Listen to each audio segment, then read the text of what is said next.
Welcome to WitchLit, a place to talk about the craft of writing and writing the craft. I'm your host, Victoria Raschke, author, publisher, witch, and nosy Scorpio. Welcome to a special episode of WitchLit. And today we're going to talk about the Black Pullet. So I'm going to tell you a little bit about it, and then I will introduce my special guests. So the Black Pullet, this is from Wikipedia. The Black Pullet, originally La Poule Noire, also known in French as La Poule aux œufs d'or, or the hen that lays golden eggs, in a grimoire that proposes to teach the science of magical talismans and rings, including the art of necromancy and Kabbalah. It is believed to have been written in the 18th century by an anonymous French officer who served in Napoleon's army. The text takes the form of a narrative centering on the French officer during the Egyptian expedition led by Napoleon, referred to in the book as the Genius, when his unit is suddenly attacked by Arab soldiers or Bedouins. The French officer manages to escape the attack, but is the only survivor. An old Turkish man appears suddenly from the pyramids and takes the French officer into a secret apartment within one of the pyramids. He nurses him back to health whilst sharing with him the magical teachings from ancient manuscripts that escaped the burning of Ptolemy's library. And from David Rankin's amazing grimoire encyclopedia. So under each thing, he has an essential reading, a section for each grimoire, where he recommends the most complete and best translated published versions of each grimoire he covers in the book. And he recommends the 1972 Weiser publication, which none of us have read. We all read different versions. Right. Wonderful. Yeah. But adds that there have been numerous editions of this book published in recent years, which is ironic for such a fantastical and impractical work. So to join me in talking about this fantastical and impractical work are the lovely co-hosts of Southern Bramble, Austin Fuller and Marshall, the Witch of Southern Light, and they're going to introduce themselves. Hi, everyone. I'm Marshall, Witch of Southern Light, on Instagram and pretty much every other platform. We are. I am one of the co-hosts of Southern Bramble, a podcast of crooked ways. And I'm Austin, Banex Bramble on Instagram. Hello, bonjour, comment ça va? I'm brushing up my bad French today because I'm going to be talking and saying a lot of French words, I'm sure. How is everyone? Great. I'm not going to try to say French words. I'm still scarred by that one episode like 2 years ago where I opened my mouth to say something in French and I realized I don't speak any French. Because it was just going to be like a riff, and then nothing came. So instead, I just made some random French sort of sounds, and I was like, "Well, that just seemed wrong. That won't do. That won't do. That was not very PC." And so since then, I have made it my mission to never, to never pretend like I speak French again. So I'm going to let you take over, Austin. Yeah, I have one semester of college French. Did you? That's it. I'm in Texas, so it's all Spanish. Yeah, I mean, I have a little bit of Spanish. I worked in kitchen, so I picked up a lot of like kitchen French and kitchen Spanish, which is not great to converse with.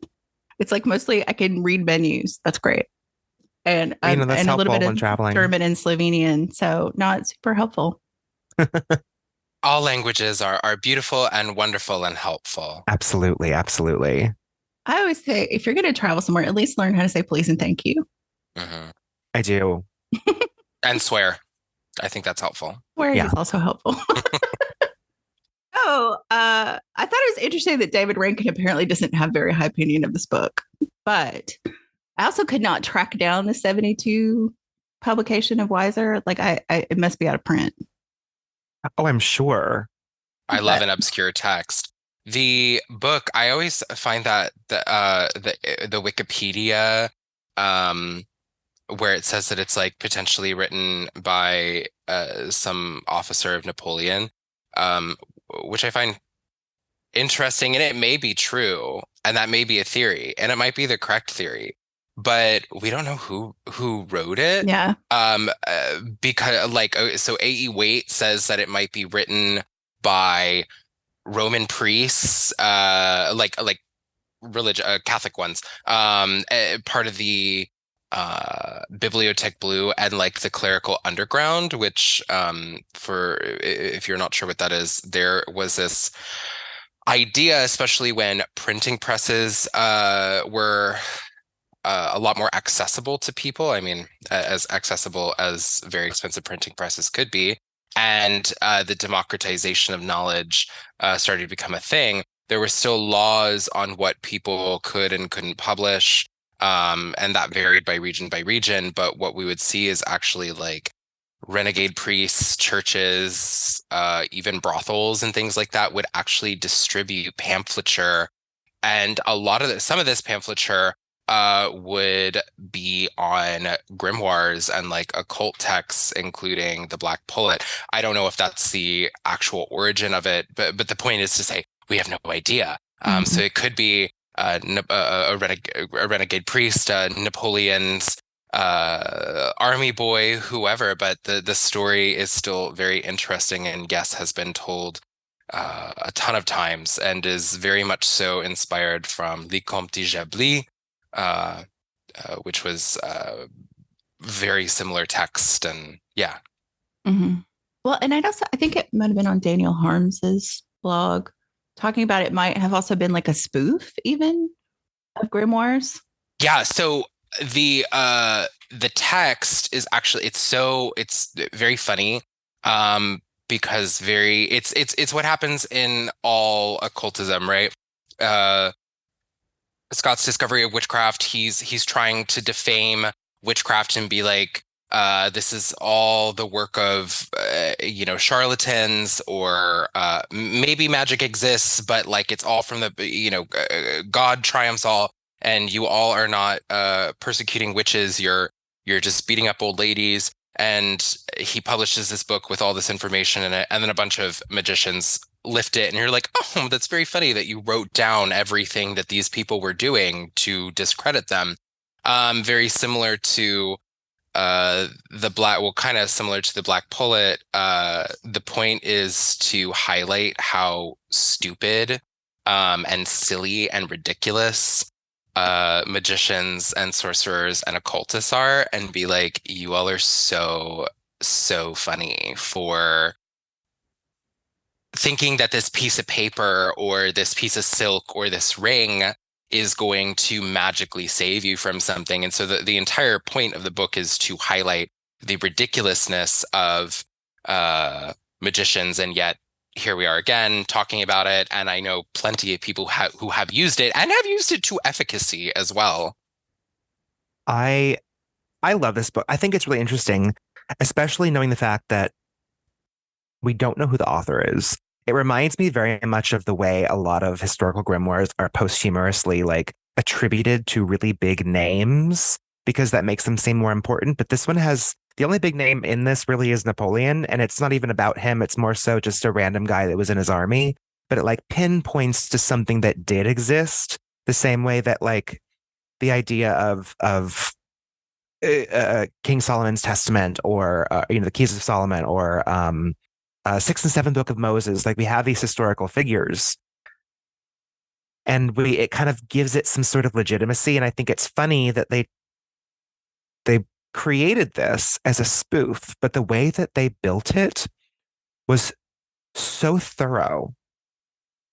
And the whole point of this is to basically teach about how a practitioner could use magical talismans. It has the picture of the talismans. It has the words that you speak, and it has the ring drawn like with the symbols in it that you wear while speaking these absolutely nonsense words. And I think it's really like, I looked up these words. I was looking throughout, and I was wondering, do they ever repeat? Are there ever, because it's always like a sequence of about 3 words that you speak while wearing this ring that activates this talisman. And none of the words repeat, even when he's speaking in this other language, at least that I found. I didn't find that it actually matches anything that made sense in Spanish and French.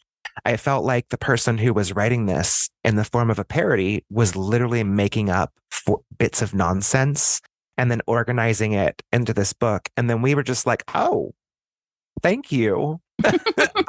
I think we just made this real. We have decided that it is. And for me, it was a huge inspiration for the books that I'm writing. Like, I spoke with you about writing from the narrative perspective and teaching magic through narrative. That's what this book is. It's just a story, and it's a story that delivers magical information, or quote unquote, the science of magical talismans. And I think it's really, really fascinating because it doesn't just give you symbols, words, and pictures. It lists the type of silk that it needs to be used. It lists the thread that needs to be embroidered with. It lists like even some of the, where was it? It was like the dark green satin embroidered in gold. The ring is set with a spiral shaped stone, the color of fire. Like this is very specific for someone who's just making fun of people. Like I found it so fascinating. And as an animist, I very much believe in the fact that a spirit doesn't need belief in it to exist. It exists because it is there.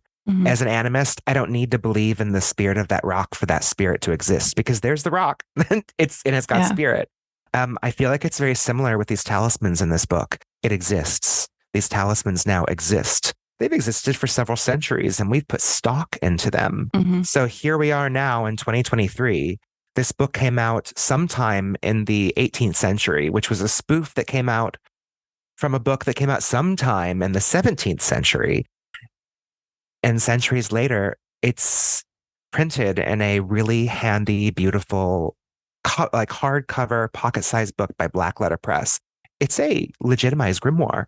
And I think that in a world that everyone is so obsessed with finding out the magic of antiquity, and it's real because it's been around for hundreds of years, somebody made this up. Okay? This is a great and beautiful example of UPG or PG, personal gnosis, if you like. The same way that so many of us feel inspired in certain moments when we are writing rituals, when we're writing spellcraft, when we're having some of these ecstatic experiences. This is our UPG. We know this wasn't even someone's UPG because it was a parody, but we took it and we made it ours anyway. And I think that that's something that really should be kind of like put under a magnifying glass in the occult world, and especially in the witchcraft world, because so many of us are looking for the true and ancient magic that has existed. And that's not really what the occult is made up of. No, yeah, for sure. Mildly off topic, on topic, but like slightly soapboxy. I think that is a really good point that you make, Marshall, is that the lingering sentiments to like classicism or like classicness, grimoires, ye old ancient magic, a mythologized past that never existed. That's part of the problem.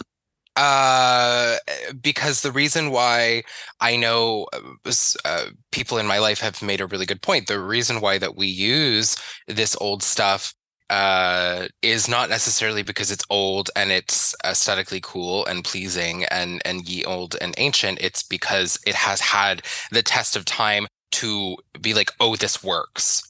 And that also doesn't mean that new stuff does not work and that we should not be incorporating new things into our magic. Neophobia will be the death of us.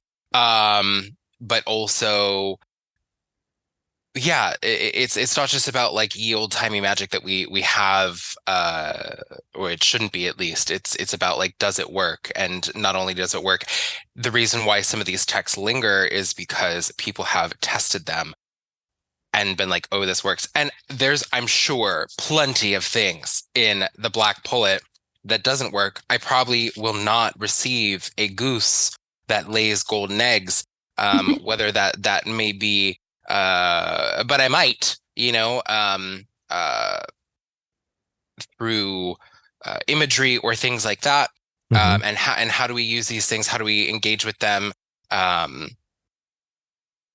Through I don't like the word symbology, but through it's an avatar of the thing, through heraldry and things like that, and can we engage with that, and how do we do that? And so sorry, Faruka, no golden goose for you. No golden goose. I want it now. It was funny reading back through this because I was like, it is interesting to me that in the story, even the Black Pullet is kind of the last thing and an afterthought, and he never really gets the full instruction from the guy before he dies. But that's the name of the book, and I'm like, but the talismans and the rings are really what it's about, and seem to be the thing that like you said, Austin, art a little more practical, and you could actually use rather than, I mean, I personally don't have a golden egg to start this spell in. I don't know about anybody else, but it's a lot out of my No, budget. nowhere So. around here. I, I think that this book really picks up on some very really cool themes, especially that we know through history were put into ancient grimoires that kind of.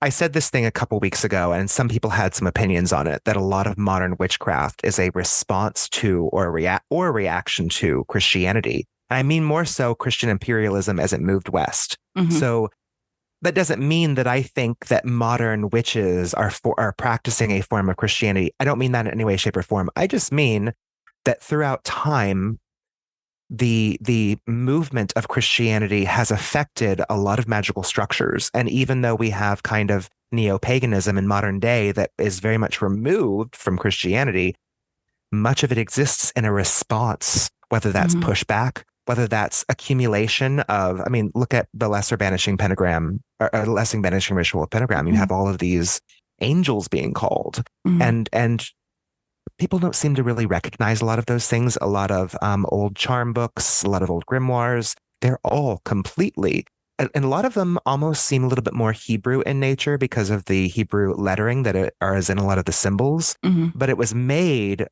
by Christian priests, by Catholic priests, or written by people who were Christian, and their ideas about what they thought about the mysticism of Judaism. So it's Mhm. almost like it didn't even come from Judaism. It's an appropriated version of. And so we're Yeah. getting these things sometimes like fourth hand in modernity that have had several different groups of people interpreting other groups of people. And so we do see one of the first things we see when this old man saves this young soldier is before I can teach you any of this magic, you have to renounce all evil and accept God as your one true savior. Like it's a very much ritualized cleansing sensation. And I see two really big sort of like colonialism mindsets going on here. One, the influence of Christianity, even though we're about to use enslaved people to literally do our bidding as we call them up with talismans to make us Mhm. invisible and make people love us and whatnot. But also there's the obsession with Egypt as a mystical and magical place, because during that time period, Egypt was one of those places where it was just like all the magic of humanity was coming out of Egypt at the time. So when this was written, it was another mindset of the idea of this mystifying a sense of place and people. And here's this man hidden away in a secret compartment in a pyramid that only he knows how to get into, that somehow has daylight inside with no windows. Yeah. We certainly can and will, as you kind of have touched on it, addressing the Orientalism of Mm-hmm. the text, and not just the Pool Noir. It's pervasive, rife within the magical community today, and also as it was back then. But yeah, especially Egypt being this like fetishized place that people have latched onto as this idea, the birthplace of magic and also the birthplace of humanity, um, potentially because the mystery that shrouds it. But then that also all of these things they come from all over the place too. Like it's not just Egypt. In later times, it can be seen happening, in places in the Far East, in India, in China, in Japan, and a myriad of places. So the book definitely loves to kind of show its ass in that way, as you said, especially the use of slaves and then being like, oh, they've never known freedom, so they really don't care. Yeah, I wrote this. Mhm. I wrote this section down. It was on page 41 of this little book, and it stood out to me specifically because, which is on page 41, it says the old man who has prisoners, and this soldier asks him, "How can you reconcile depriving someone of their liberty?" And and with his professed philanthropy, because you literally just made a vow that you will only do good with this. And Mhm. his response is, "They are necessary for my work." And he states it's better for them because they've never known liberty So how could they miss it? And I'm just kind of like, that is the most colonizer mindset I have ever heard. Yeah. Well, I think that's especially the point of the text again is to be like, it's a parody, it's a satire against magical people, and it could potentially in that who knows who the author is talking about. He could be making a sociopolitical statement about slavery. I don't know exactly when we're talking about, because I'm not a history buff in that kind of way. But like this might be the point where we start seeing, or at least not so far off from, like ritual children. No. Well, I mean, Napoleon had he abolished slavery and then brought it back. Like right. There's like a window in there. Yeah, it's a weird. Like the timing is weird. Like I don't know what. Like I was going to say, yeah, for sure. That's exactly my point. Is like there's changing sentiments in Europe, at least. Well, kind of. I say that with trepidation. You all know what I mean. We're not so far off from Britain abolishing slavery, I believe. I don't know how far off we are from that. 1830s. Something like that. So that's a ways off. But then again, these sentiments would have been abolitionists have always existed. And he definitely could be making the author, I mean, could be making that kind of very interesting. Oh, that's what you meant by ritual children, Marshall. Yeah, very interesting that you raise these kids in captivity to see spirits for you. I say captivity, or take these orphans and have them, and then when they're old enough, when they hit puberty, it's like you shove them out the door.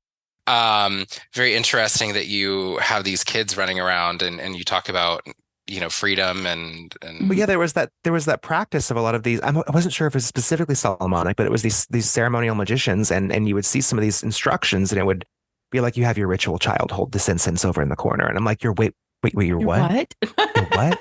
And it was this idea that you would have someone who was young, pure, and innocent doing parts of this ritual for you, and they were like an instrument of.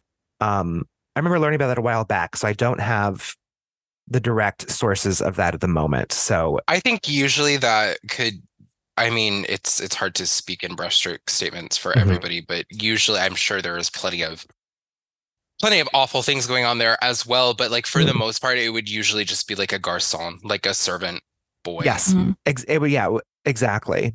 I love that in the book it claims that all of this magical information came from manuscripts that were saved from Ptolemy's library, which is the Library of Alexandria, if I'm correct, which is, was burned.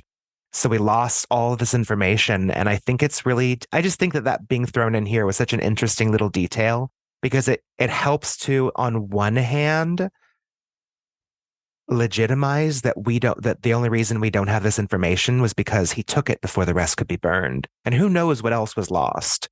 But on the other hand, it's almost like, this is how ridiculous their stuff sounds. They're telling it they stole it from the burning library amongst all the rest of the scrolls. And I just kind of, I don't know, that stood out to me in a way that it was one of those things that, because as occultists, especially through history, legitimizing the work was super important, even going so far as to lie about who wrote it.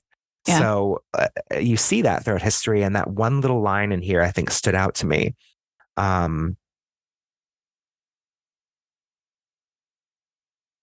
Yes. Oh, okay. Wait. Next topic. Because I wrote a bunch of notes over here. So now I'm looking at what I wrote. I'm like, wait, what did I write? There was this Horizon of the Sages. It was like a morning prayer. So he saves this dude.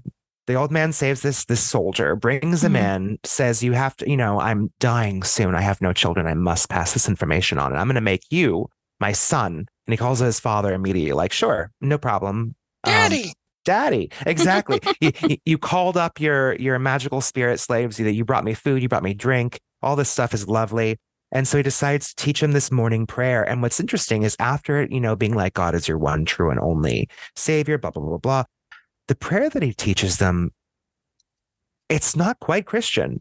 Did you reread it recently? I remember Page 44. It stood out to me because I was kind of like, oh, this is a very interesting and almost to the point of being slightly blasphemous. He says, I hope you're well rested, certainly pure fresh. Give thanks for God for permitting you to enjoy this fine morning. He opened the book and offered it to me. The soldier says this, here is the prayer you should address the great being.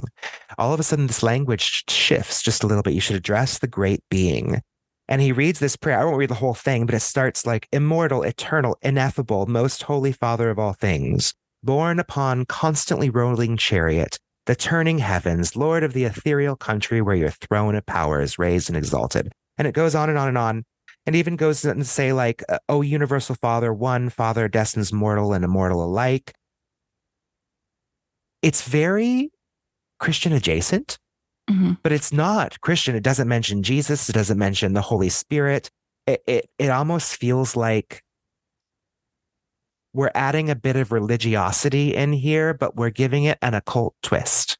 And I think that's really fascinating because the way that you see in, say, like the King of Solomon or the Keys of Solomon, the invocations you make to call down the God names before and or after certain conjurations. This felt very similar to me, but it was almost as if they removed anything that would have had a direct connection to the church itself. Does that make sense? Well, and I wonder too, I mean, the old man is supposed to be Muslim. And so I wonder if this is like a projection of... A projection. Yeah. It's like a projection of... Yeah, because that's definitely not Muslim prayer either. No. But I wonder if it is this like projection of this. What he believes. Which makes me think it is written by a Christian priest or somebody like that. Because it's like, here's this like, you know, these heathen Muslims and here's what their prayer looks like. Mm-hmm. Mm-hmm. Yeah, very, very interesting thing. And two, it's like, again, is he highlighting the absurdness of occultists and magical practitioners who are, of course, you shall have, you know, you must swear to read the first line of Agrippa, you know, thank you to God, the Almighty Creator. I mean, Agrippa was a devout Christian, but it's just kind of funny how the absurdity of that. And we also have to remember we're looking at it through a very evangelical, contemporary Christian lens. The relationship to Christianity would have been very different then, but I think you're absolutely right, Marshall. It's kind of highlighting potentially how absurd is like, this is not very Christian of you to swear off all things that are impure and evil, and then say these strange prayers to other beings and incorporate with do these things with jinn and things like that. And then also what you said, Victoria is saying that it definitely seems like a projection of, again, this like Orientalist fantasy where it's like this is what the strange Islamicate world looks like from the author's perspective. I mean, yeah, I know it is funny to me. Like there is this discussion between the old man and the soldier about swearing off all the things are good, but like the first magic he shows him is like stealing this woman from the sultan's harem. Yeah. On top of the slaves, there's this other like, let's have non-consent for this poor woman you just pull out of her life. Yeah, absolutely. And in one of those conversations before he introduces the talismans, he's telling him a story about how he's going to pass on his familiar spirit to him, right? So he tells the story about how he met his familiar spirit. And as I'm reading it, I'm like, this looks like a spirit flight situation. He's describing it. I felt my soul part from my body and found myself in a new world of spiritual entities, good and evil, cheerful and melancholy, rational and reckless. And as I'm reading this, he talks about having the opportunity to meet all these different spirits that are all around us all the time that we can't see, that we don't know, are on this different level of plane, right? And he asks, like, can you take me to see the supreme being? And the familiar spirit that he meets there says, no, I can't take you. That's way, way, way too far off. People from this plane don't get to see that. And I was just like, that is so fascinating, so interesting. And then he even goes on to say that he brings them basically over the moon. So he's basically out in space. He's over in the moon. He's off in some sort of ethereal realm of spirits. And he comes across, they say this, he comes across, he meets spirits like fortune, war, and wisdom. And it was, I thought this was really interesting because it was such an animistic approach. I love anytime I see something animistic. He's not just talking about spirits, because a lot of times when we think of spirit conjurations, we're thinking of dead people. We're thinking of maybe spirit/demons from the Lesser Key of Solomon. A lot of times we're not thinking about literal archetypes. And then here, when he is floating around in this other world, he finds himself meeting glory, envy. Fortune appeared, and he speaks with Fortune, and she's a woman, of course. I love this. And then two powerful spirits passes, leaving along streams of light behind them. One was war, and the other was wisdom. And this is very inspiring to me because a huge portion of what I do in my craft, it does involve a lot of archetypal ideas and energy. When I call up spirits, when I conjure them, a lot of times I'm conjuring the spirit of fortune, the spirit of wealth, the spirit of animosity when hexing or cursing. Like, I'm calling forth these animistic spirits because they are guttural emotions. They are base emotions. And I think that the anthropomorphization, is that the right word, of them? I think so, yeah. Yeah, giving them like a spirit form. I think that was illustrated really, really cool in this. And I don't see that very often. Yeah. And one of the things that was interesting, like reading it the first time, a while ago, and then rereading it this week just to kind of prep for this. And I think I initially thought all of the spirits or like the slaves, his specials, familiar spirit. Yeah, the aviary. We're all spirits. But then when he gets on the boat to go to Marseille, he's with all these people. Yeah. Well, it's like they go from spirit to corporeal form. I think they go to like a corporeal form because he even describes them a little earlier. The slaves were great beauty and youthful. But I noticed that he only used gender neutral pronouns. There were no he or she's. And they even said had a masculine beauty. And it was just one of those things that stood out to me because we'll get to the end, the last little section at the very, very end when there's a second discourse that goes into making the choice of chastity. So I think that was really interesting that they're pointing out that these spirits are beautiful. And there's a later part when it talks about like giving up being with women because it doesn't matter because all the spirits are so beautiful. You're going to be around lots and lots of beautiful spirits. You don't need women. And I'm just like, sounds kind of gay. I was going to say, queer. The Black Pullet is queer. The Black Pullet is queer. I love this. And I think it was really interesting going off of that animist aspect on the next page. It then continues to say when the familiar takes him over the moon and shows him that all the stars and planets are being guided by guiding spirits. So that means that like he can see that there is a spirit pushing the sun. There's a spirit pulling the moon. There's a spirit pulling all the stars. And I feel like it really, really dives deeper into the concept of seeing spirits in everything. And I actually really, really liked that. I thought that gives a mythology to all the things around us. And I mean, that's how I see the world in the first place. So maybe that's just how I resonated with it. Yeah. Well, and I think there is that strain of like planetary magic in that section of the book. But like when you're creating the patches and the rings, there's not a lot about timings or anything like that. It's really like, this is the thing you do. You embroider this patch and you make this ring. But it's not like, other than the materials, there's no things about timings but then there's this whole section about like the planetary spirits. So it's just interesting to me that it's like it pulls these different threads, but it doesn't completely tie them together. Because the person who's writing it is not going to do magic. Right. With it. Exactly.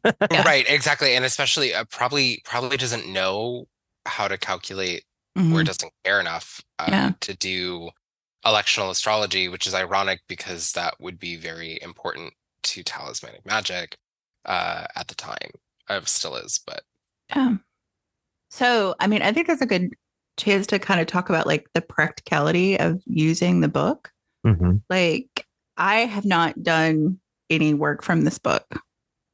So I'm curious what you guys have done with it. Have you worked the book at all, Marshall? There's a couple talismans that I've done. I have to find them because they were a while ago. Um, so the very first one, which I think is really interesting, I have used this talisman, nothing like it is in the book. I completely adapted it to my own practice. Mhm. I did a petition with it, and the first one has the sun right there. And I did it as like a sigil where I wrote, and of course, in the book, it says this talisman conjures the celestial and infernal powers.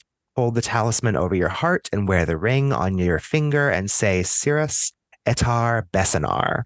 And a whole host of spirits will show up and basically give you what you want. And I'm like, why have any other talismans? That covers First off, everything. that covers everything. And I think it's fascinating because I've seen this very picture. I think it was even used on the cover of Barbarous Words. I'm blanking on the author's name right now, but George Harris. yes, no, yes, and North something Witch on Instagram self-published this book called Barbarous Words, and I think they used this on the cover, which I love because it's such a pretty picture. I used this for a general petition. I literally drew out the symbol. I didn't wear the ring because I'm not a metalsmith. I did use the words, and I wrote what I wanted on a desire. It was a very simple something. It was several years ago. I don't even remember what I did it for.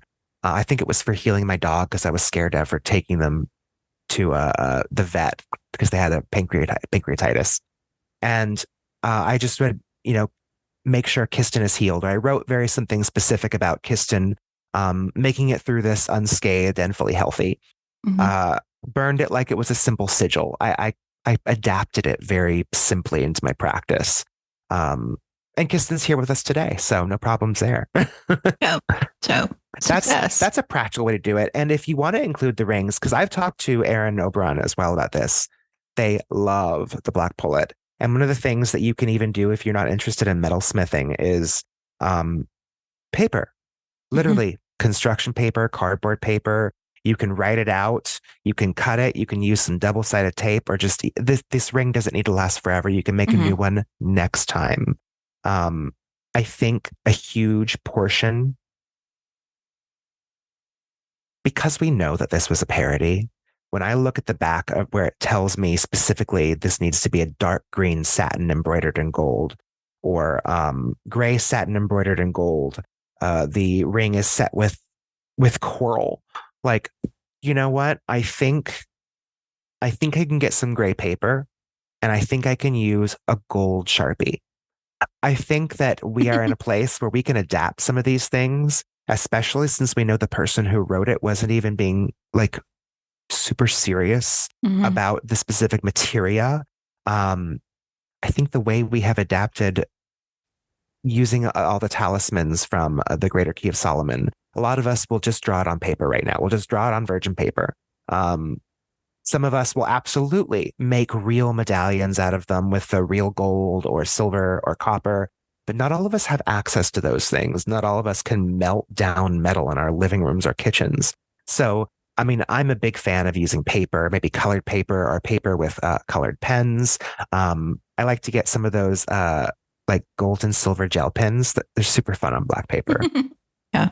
I know. I was thinking when I was reading, because I recently, for research purposes, got access to the archives for the Boscastle Museum of Witchcraft. And they have an online store, and they sell patches, like, like motorcycle jacket patches of the Black Pullet talismans, which I thought was really cool. And then I was thinking about, like, okay, maybe I should try a couple things out of this book, right? And I was thinking for the ring, like, you could use a ribbon that was like bronze colored and then write the things on it, or something like that. I like the paper idea too. That's a little easier to get hold of the right color ribbon. So. I remember just being young and like elementary school, making paper bracelets out of construction paper with tape and markers, and me and all the girlies would get together and make our paper bracelets. Nice. They also sell like ring blanks for like at the craft store for most people, and usually like silver, copper, and gold colored metals. And they usually have like a flat top on them, so you can like put other stuff on top of it. And I've bought those before in like brass. yeah, and you can either, obviously you could print it out really small and just glue it on top of there, or Dremel it on if you're wanting to make it more permanent. So there's a bunch of different ways you can go about. If you don't have access to the flames of hell, the store-bought ones are fine. Well, I like some of these talismans because I think a lot of them are actually extremely. Some of them are over the top and ridiculous. Some of them are extremely practical. Like this one here, this talisman, you could draw this out and it will help you win lotteries of games and chance. If you're on your way to Vegas and you just want to have an extra bit of like lady luck in your back pocket, maybe making this ring, carrying this talisman in your pocket, and then right before you pull your slots, maybe you say these magic words. I mean, it's 3 words. It's not that big of a deal. There's another one that I liked where it was, by this talisman, you'll learn the intent of all you meet, good or ill. I think that's a really brilliant thing, especially us as practitioners who are trying to decipher and observe the world around us at all times. It would be nice to have a talisman or a charm of some kind to help enhance our ability to kind of pick up on those things, because not everyone who asks us questions and wants to know us and meets us has positive intent for us. Yeah. Well, and I was thinking one of the things I like about the talismans, and this kind of goes back, I mean, though obviously there's an Orientalist bent to this, whether that was a social political commentary or it just is part of the milieu of that, is there are no Hebrew letters in any of the talismans, which I always feel kind of have an ick factor. Like with the Solomonic seals for me, it's just like, because there is this, problematic appropriation of either imagined or real Judaic mysticism. So I kind of like that these either, even if they're just made up for spoof, obviously they have power now because we've imbued them with power, and they don't have that particular problematic thing in them. So I look at the so I did actually just find one that had some like one very common Hebrew letter. I think it's L, and I think we can all think of the one Hebrew letter every single one of us knows off the top of our head. If we saw it, we'd be like, oh yeah, that's Hebrew, and that's magic, like that's used all the time in magic. But there's also this sort of pseudo Arabic kind of script going on around all the letters. It may be a little maybe that is not a reach for sure, because a lot of the times people would do that, like in Etruscan revival kind of jewelry and things like that came in the 1800s, kind of next up to the Gothic revival and stuff like that. We would see like people would use like faux hieroglyphs and like fake Arabic scripts, fake barber or Berber. Yeah,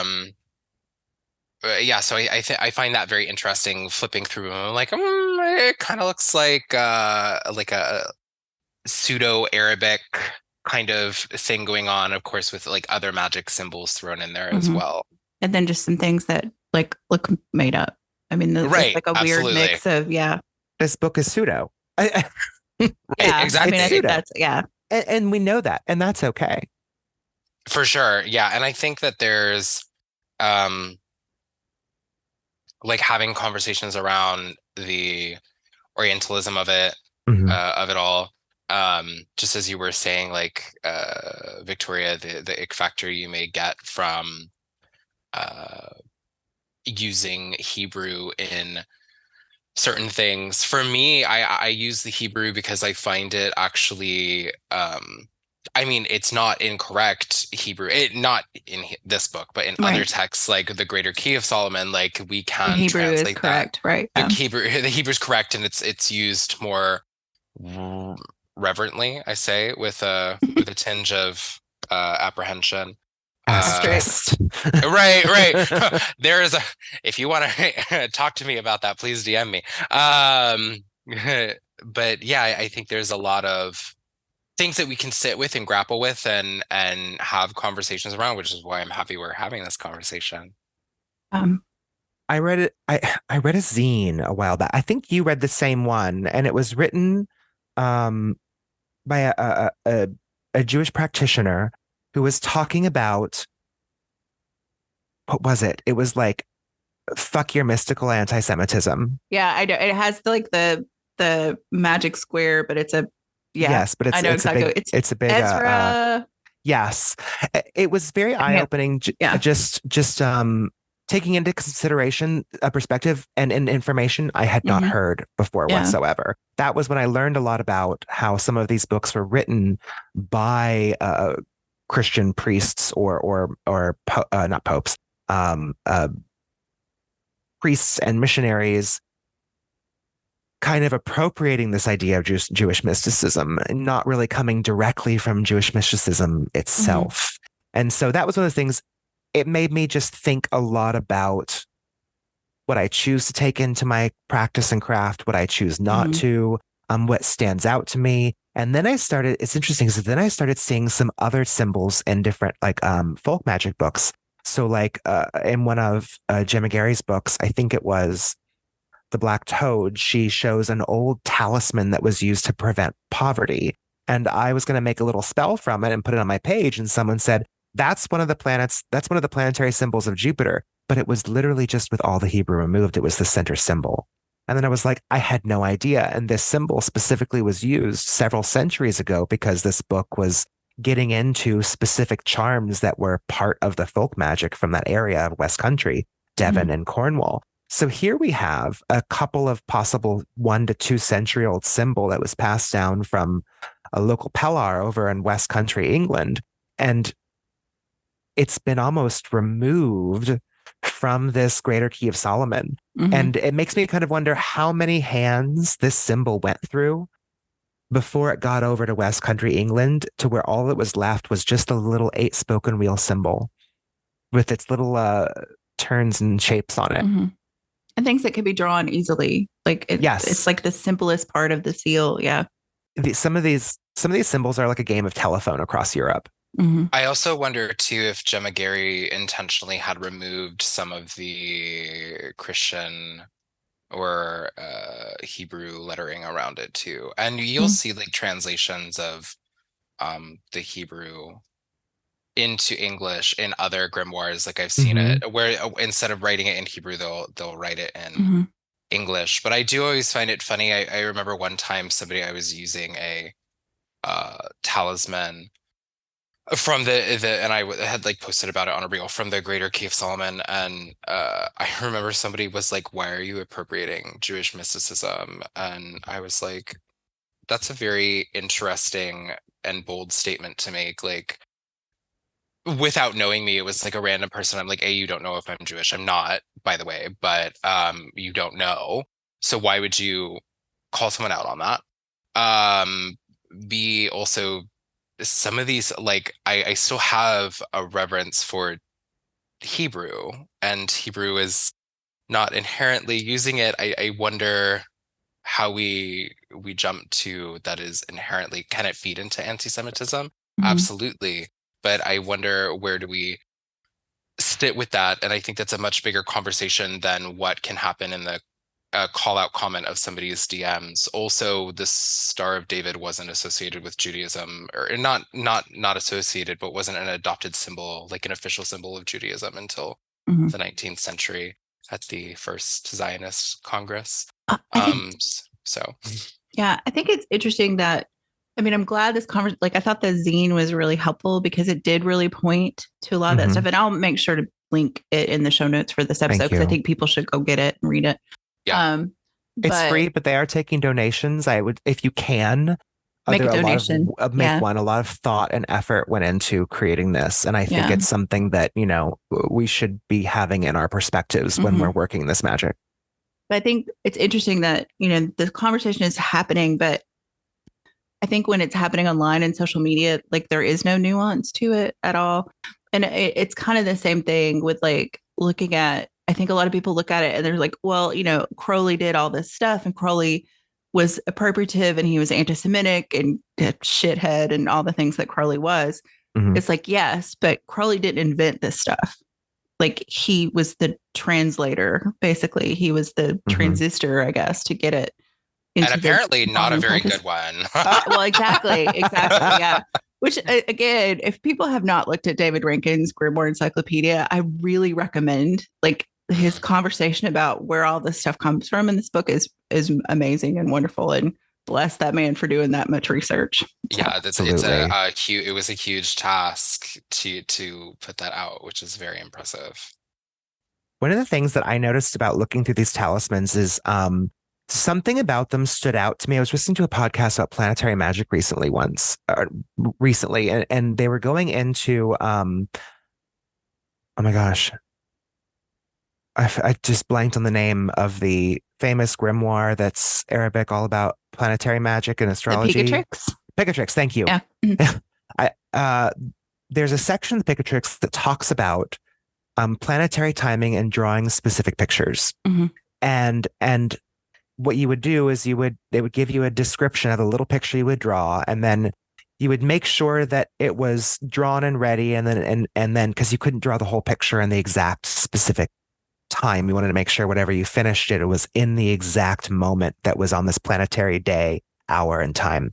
And you'd have a sort of a window that you could either draw this or finish drawing it. And then once you had finished it, there's nothing more to it. You would now have the talisman. That picture is the talisman created on this day at this time. And as I'm looking at and was going back over these talismans, it made me think a lot about, because these pictures, they're not just like simple planetary symbols that have like pentagrams and spoken wheels.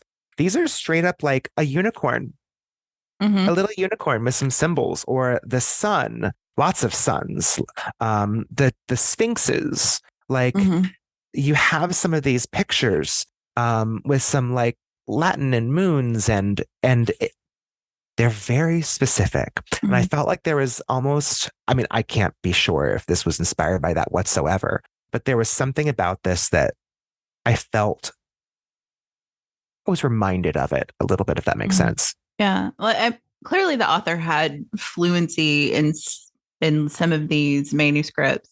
Yeah. Whether they were in translation or in the original. Because, I mean, yeah, there's just like, it just looks like somebody kind of sprinkled some of these things through the different talismans, and then with the stuff that looks like it's clearly made up.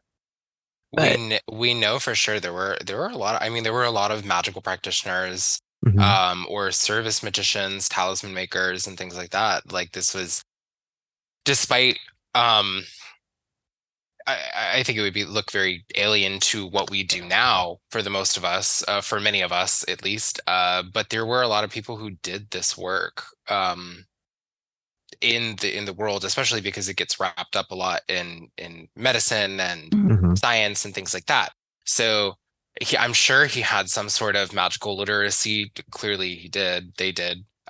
They, especially because like it might have been more than one person who wrote the book. But yeah, I think too, there's like this lingering sentiment of, not even sentiment, but like very much from the Shams al-Harim. Did I say that correctly?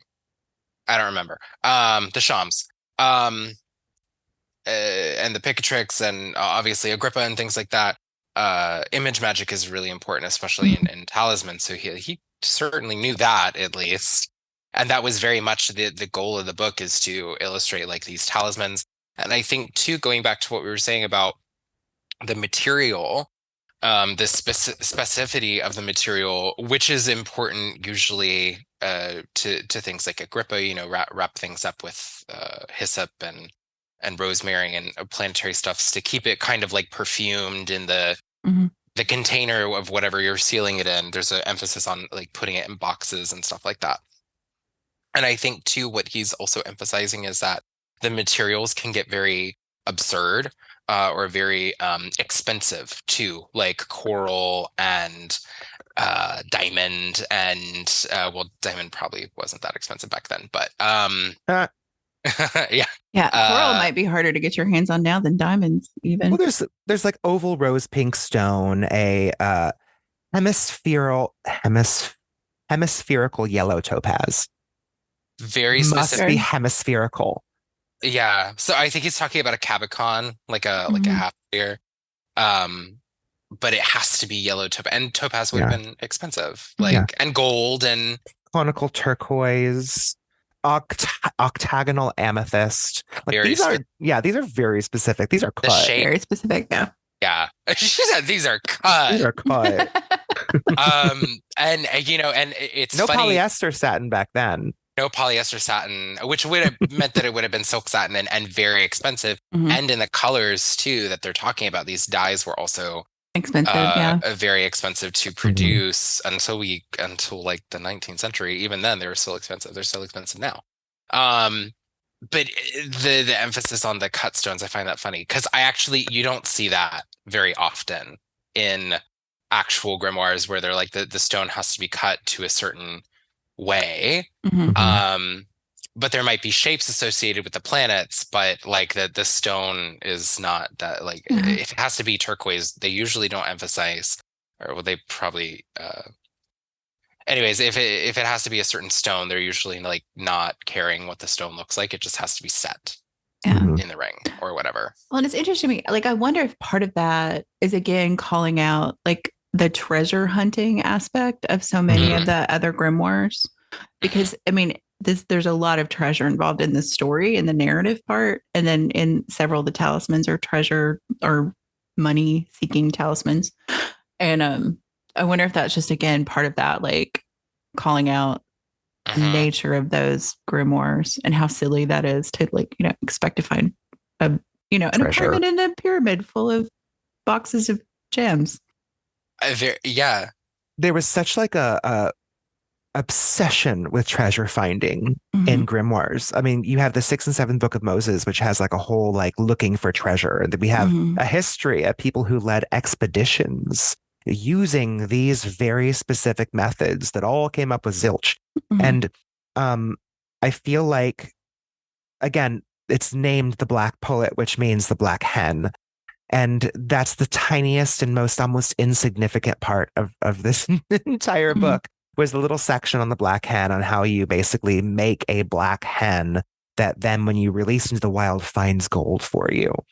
And I think there are ways to make this possibly practical. You could, if you wanted to open a business and you wanted to very specifically like create a talisman to attract business to your actual like established online shop or whatnot. If you wanted to, I mean, again, this is iconography, this is imagery magic. You could take one of those fun little Easter eggs, or if you wanted to use a real egg, you could hard boil it. If you want to make it more temporary, you could spray paint or paint it gold. You could do a ritual that involves creating your own talisman that's based off of this sort of magical setting, and then keep it, which is why I would probably do like more of a plastic Easter egg that's been spray painted, because then you could keep it in your place of business. You could ritualize in a way that you have blessed this egg to attract more business, attract more wealth, attract more prosperity, and commerce. Obviously, I don't want people to go out and get themselves an actual black chicken to use in this. And because it even says, like, if there are any feathers that aren't black, pluck them out. And I'm just like, oh, don't the do poor that to chicken. Yeah. And I read this literally working off the chicken I ate the night before. So I probably shouldn't balk that bad. But it's just one of those things where like there is some practicality there, but it's got to be adapted into reality. The same way many of these other talismans would be. So then that begs the question, and I wonder, because that's something that keeps popping up in my mind as we're talking about this, like, why work the book?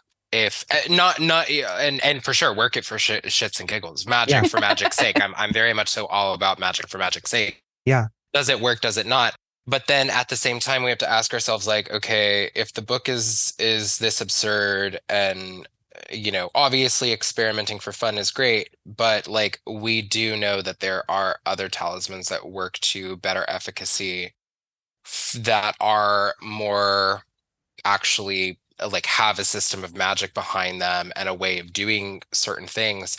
So why not just use those? Well, some of those have just as much ridiculousness as this book does. I mean, like if we want to be honest about a couple of, well, depending on what we're talking about, of course, some of them have certain things that like, I'm not going to conjure a spirit that is actually going to teach me mathematics, that is going to sit in front of me that's going to teach me all the information I need about a very specific plant. Now, there are animistic ways we can go out in the world and do this. We can call the spirit down to help us guide ourselves into actually maybe going out and getting more information, gleaning them from plants. Maybe we bring it into our college courses with us, and that helps us enhance our ability to understand the mathematics it's teaching us, or new languages, but or straight up invisibility. And we've even talked about this on our show, Austin, like a lot of times, no, we don't expect you to actually turn invisible. But you know what? This talisman might make you go unnoticed in situations where you don't want to be noticed. Right. I think that there's ways in which that, again, we can look at the practicality and we can look at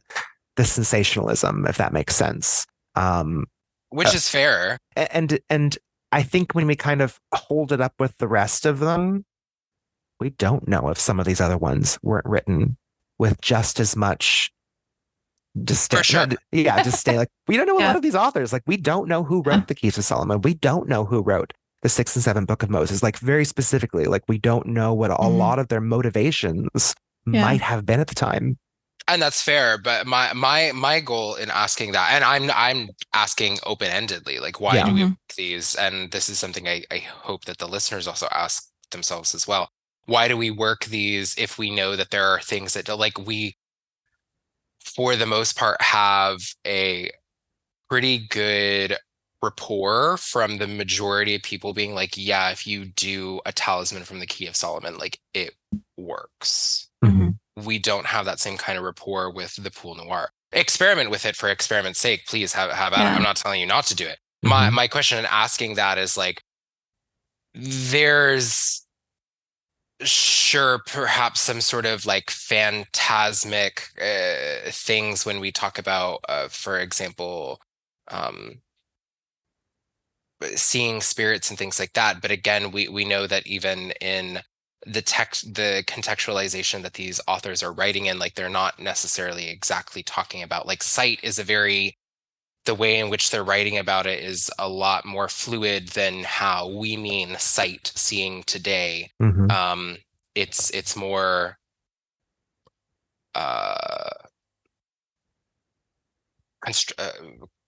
what's the word I'm looking for? It's a C word. My brain's not moving at 100% today. But conceptual. Conceptual. Yeah. So that's all I'm asking is, like, does it work? And at the end of the day, again, that's what magic should be doing for you, is it should work, not just to do something. Again, experimenting is great to find out if it works. And if it doesn't, then scrap it. And if it does, then keep going. Yeah. I think it kind of comes down to, as a practitioner, what calls to you. I know a lot of practitioners who just do not feel called to Solomonic magic. They just don't feel very called to doing a lot of planetary talismans. A lot of these do involve very like calling down gods, names of God. A lot of them have, I mean, especially if you're a modern practitioner who came to this through the lens of being traumatized through the church.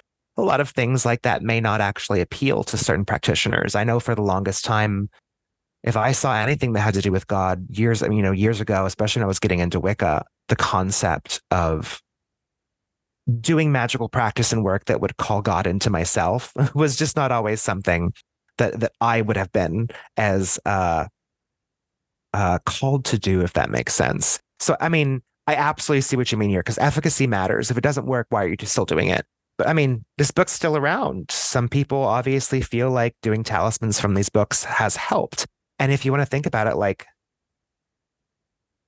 if you write a wish on a bay leaf and burn it, why do any other magic? If you could just write, if you could literally do that with anything. So I feel like sometimes did the wish come true? Yeah, did the wish come true? Right.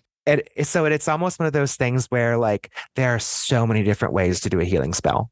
There's Yeah, for so sure. many different ways. So I think that it comes down to is, does this call to you? Does this speak to you? When you do it, does it work? I think that's the best answer that any of us could get is, does your magic work when it works? And if it doesn't work, why? Do you need to change something? Do you need to completely drop what you're doing and try something totally different? Are there different spirits to call upon? Is there a different system of magic? Yeah, I totally see the importance of asking ourselves that question. We should always be wondering, or not wondering, but asking ourselves, why am I called to this specifically? Why am I doing this specifically? Why am I still doing it if it doesn't work?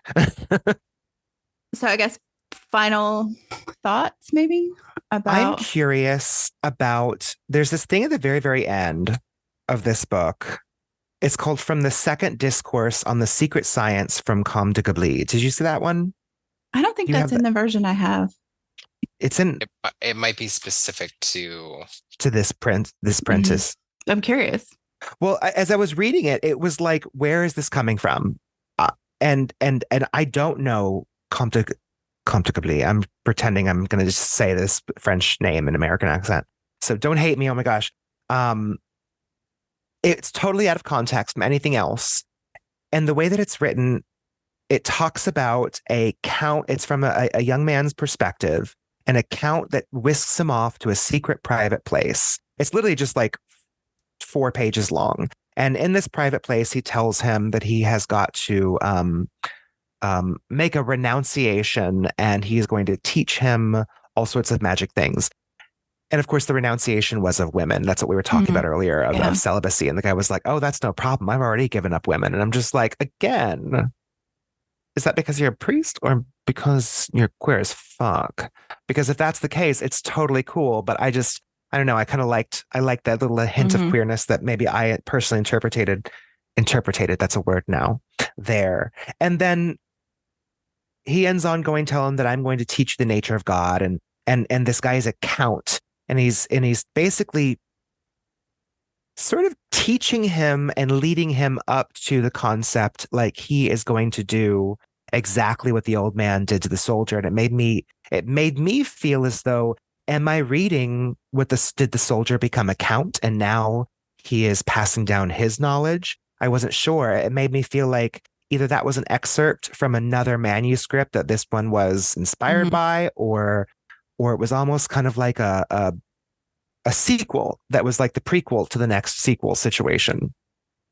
One of the things that I thought was interesting in the intro to the translation I have, he talks about the fact that there are lots of different ones, and there's another whole separate book that has the same name that isn't the same thing. Or like there's one also, like one of them is like the Black Owl or something. Yes, the Black Owl and the Old Man and the Pyramid. Yeah. So there's this like, whole, like, who knows? So that may be from one of those other manuscripts. I'm not sure. It may be. And it's so fascinating because even on it's Wikipedia, I know, but even on Wikipedia, it says that there are 3 different versions of this story that were disseminated around the same time. And the Black Pullet is just the one that ended up being translated enough to make it into modernity. Or who knows, maybe this version is literally a collection of those 3 that are put together.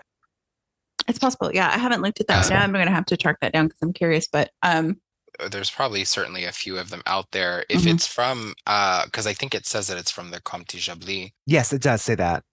So it probably they probably inserted it in there to perhaps show a comparison to the text of the book. But it would make sense that, I guess to bookend the story with then the soldier, if that is, becomes the count or whatever, then shares this information on to the next person, because the man in the pyramid tells him eventually you may find someone who you want to give this information to, or just make sure they're pure or whatever.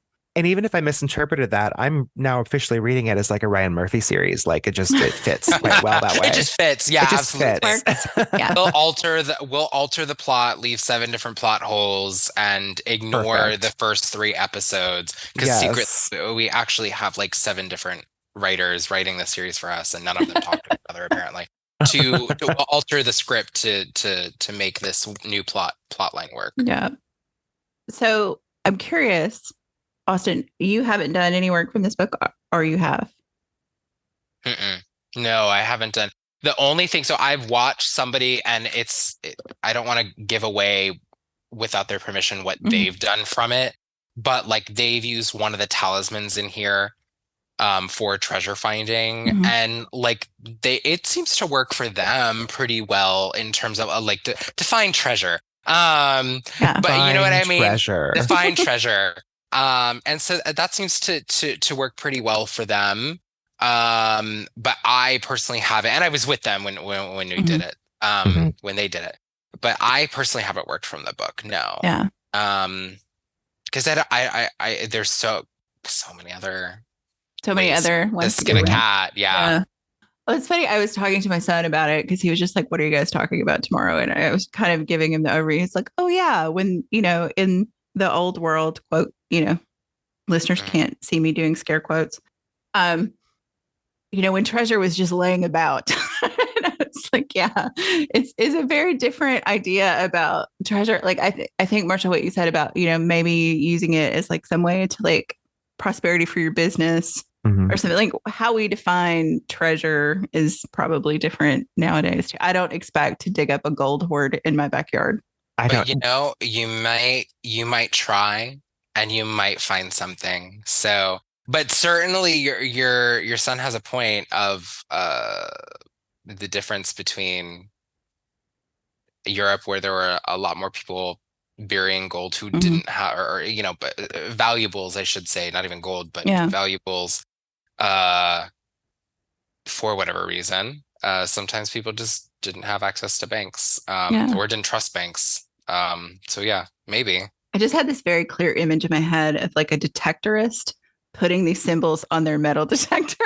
Yes, I was just thinking the same thing. Like, what if you go to the beach and there was those sand like metal detectors, and you decide to take one of those treasure finding, or you know what, you just super glue a nice spray painted gold egg to the top of it. I mean, like, to kind of go off of what like you were asking before, like why do this one when all other are if I have to adapt it so much, is I see myself very much as a folk witch or as a folkloric witch. I'm inspired by folklore. As far as I'm concerned, this is a story.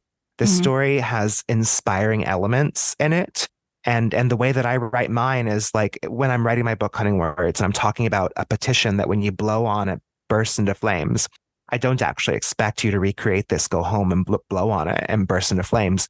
You would light it on fire because that's how you would adapt that story's spell. I kind of see the Black Pullet as something similar. I would be adapting the spellcraft within this story into practicality.